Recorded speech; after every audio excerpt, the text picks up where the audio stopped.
23,400 foot উচ্চতায় দাঁড়িয়ে শত্রুর প্রতিটি পদক্ষেপের উপর তীক্ষ্ণ নজর ভারতীয় সেনাদের। কারণ ভারত নিয়ন্ত্রিত জম্মু ও কাশ্মীরের নান ও কুন পর্বতমালার বিপরীতে রয়েছে তাদের শত্রু দেশ পাকিস্তান।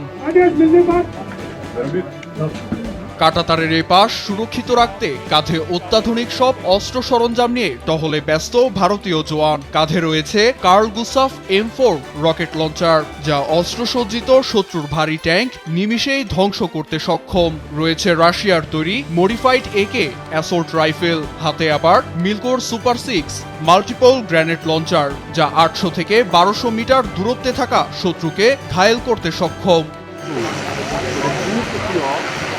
লাইন অফ কন্ট্রোলে এক মুহূর্তের জন্যও চোখের পলক ফেলতে নারাজ জওয়ানরা। তাদের অদম্য মনোবল আর সাহসের কাছে এই পর্বতমালাও যেন বুড়িয়ে যাওয়া এক সৈনিক।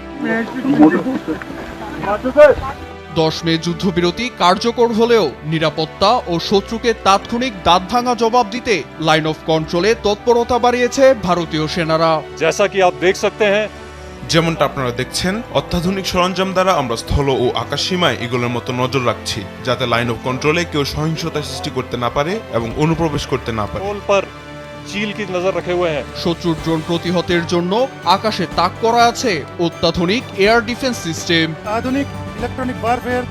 শত্রুপক্ষ আমাদের এই সমরাস্ত্রের রাডার জ্যাম করতে চেয়েছিল, যা সফল হয়নি। এর সাহায্যে আমরা আকাশ সীমাকে নিরাপদ রাখতে সক্ষম হয়েছি। এছাড়া অপারেশন সিঁদুরের সময়ও এটি দুর্দান্ত ভূমিকা রেখেছে।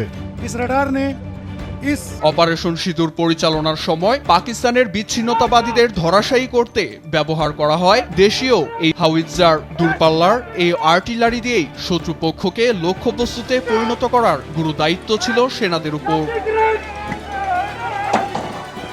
মাতৃভূমিকে বহিঃশত্রুর আঘাত থেকে রক্ষায় এভাবেই ভারতীয় জওয়ানরা ব্যবহার করে অত্যাধুনিক সব সমরাস্ত্রের। সেই সাহসী অভিজ্ঞতার বর্ণনাই বিশ্ব গণমাধ্যমে তুলে ধরেন ভারতীয় সেনারা।